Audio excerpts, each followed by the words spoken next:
শেখ, আমরা মূল টপিকে ফিরে যেতে চাই। সিরাত পাঠ, বিশেষ করে এই 12ই রবিউল আউয়াল মাস, এই মাসে আমরা দেখেছি ইসলামিক ফাউন্ডেশন থেকে ইসলামিক বইমেলার আয়োজন করা হয়ে থাকে, বা আমরা স্বাভাবিক কি পদক্ষেপ এই মাসে নিতে পারি সাধারণ জনগণ যারা আছি? আসলে আমরা তো রসুলের উম্মত দাবিদার, আমরা জানি যে রসুল সাল্লাল্লাহু আলাইহি সাল্লামের আদর্শে আমরা আদর্শবান হতে হবে। আমি অনেক সময় জুমাতে এই কথাটা বলি যে এরকম 2024 সালের আজকে রবিউল আউয়াল মাস, এই রবিউল আউয়াল মাসে প্রথম আমি একটা নিব যে আমি আমার ঈমান ঠিক আছে কিনা, রসুলের উপরে সত্যিকার আল ঈমানু বিল্লাহি ওয়ার রাসূল এটা ঠিক আছে কিনা। এই ক্ষেত্রে আমি পড়াশোনা করব এবং এই ক্ষেত্রে আমি জানার চেষ্টা করব, এই ক্ষেত্রে কোরআন এবং হাদিসে কী নির্দেশনা হচ্ছে ঈমানের ক্ষেত্রে এটা নিব। দ্বিতীয়ত যে কাজটা করব, এখন আমরা অনেক বই কিনি, পত্রপত্রিকা কিনি, তো রসুলের সিরতের অবশ্যই একটা বই কিনতে হবে। আমি অনেক সময় সাজেস্ট করি সিরাত ইবনে হিশাম বই আছে, ওইটার বাংলা আছে, তারপরে আর রাহিকুল মখতুম আছে, খুবই চমৎকার। আমরা সৌদি আরবে এটা আরবিতে পড়েছি, বাংলাদেশে খুব চমৎকার অনুভব হয়েছে।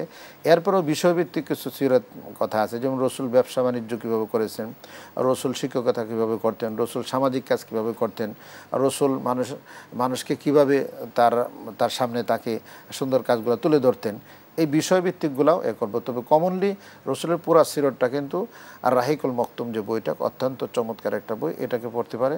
আরও সিরতের বিভিন্ন সিরতে ইবনে হিশামের বই আছে, এগুলো কেনা দরকারি, সদকা জারিয়া। আজকে একটা বই যদি ইসলামী সিরতে রসুলের সিরতের একটা বই কেনা হয়, তাহলে সে বইটা আপনি মনে করবেন যে এটা যদি সেলফে থাকে তাহলে তার জন্য সদকা জারিয়া হয়।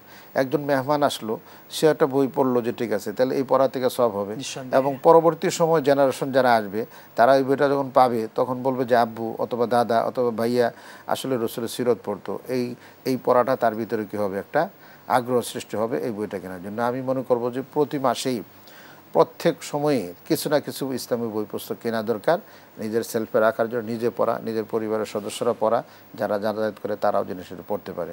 এই জন্য রবিউল আউয়াল মাসে আমি প্রথম বলবো যে ঈমানকে মজবুত করা, দ্বিতীয় রসুলের আদর্শকে নিজে বাস্তবায়ন করার জন্য চেষ্টা করা। এই ক্ষেত্রে ইসলামী বই পুস্তক, কোরআন হাদিস পড়া, এই সবটি আসলে রসুলের পুরো চরিত্রটাই কোরআনে রয়েছে।